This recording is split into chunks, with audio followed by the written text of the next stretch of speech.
you explain what Rise of Incarnates is all about? So the Rise of Incarnates is our all-new franchise for the free-to-play audience. It's based on the 2-on-2 game mechanics, which is quite popular in Japan, but something largely unseen by the Western audience at the moment.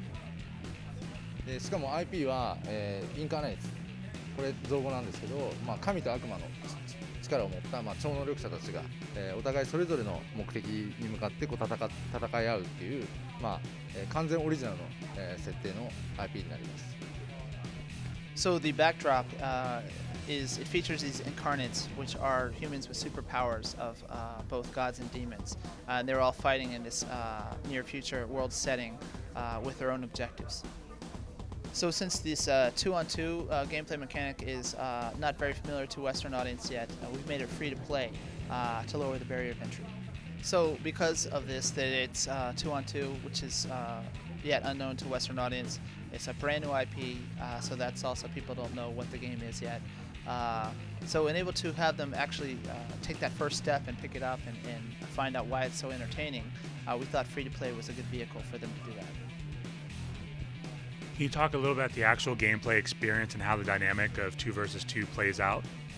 So it's 2-on-2, and well, first the controls are not like our other fighting franchises where there's more diverse controls that are unique to each character. We have a basic control set, which is pretty much standard among the characters. So if you pick it up and you understand it, you can use the different characters.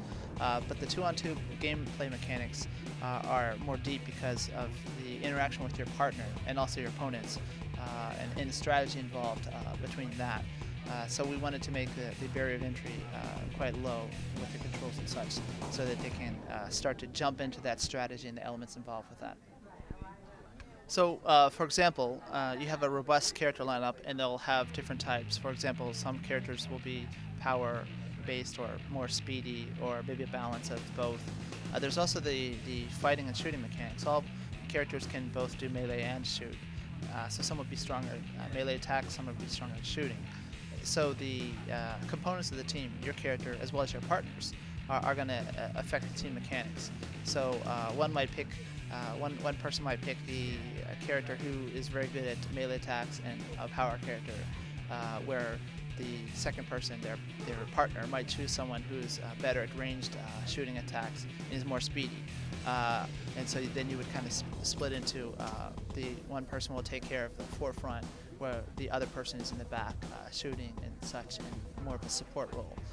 This is just one example. There's a lot of different types of teams. So also maybe if you've had time to play the game in the demo room, you've seen that there's a life gauge, but you share this with your partner.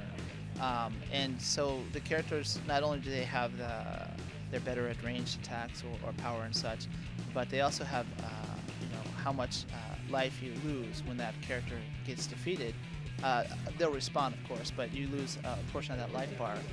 That all depends on which character you pick as well. So these elements, it's not very complex. Once you pick it up, it's very intuitive. But it's just another element of the strategy involved between selecting a character and how you play as a team. And not only that, but the environments that you fight in as well are quite different among the stages. So, and a lot of them have these huge architectural structures or various objects throughout the stage, which you can use as a cover. Not like Gears of War, but just hiding behind to stay out of line of fire and such, or to pop out and shoot your opponent. So there's a lot of use of environment in the battles as well. And there's a lot of things you can do. It might sound complex at first, but everything is very intuitive. The controls are streamlined, so it's very easy for someone who has no knowledge of the game to pick up and play. So we hope you'll find out for yourself. And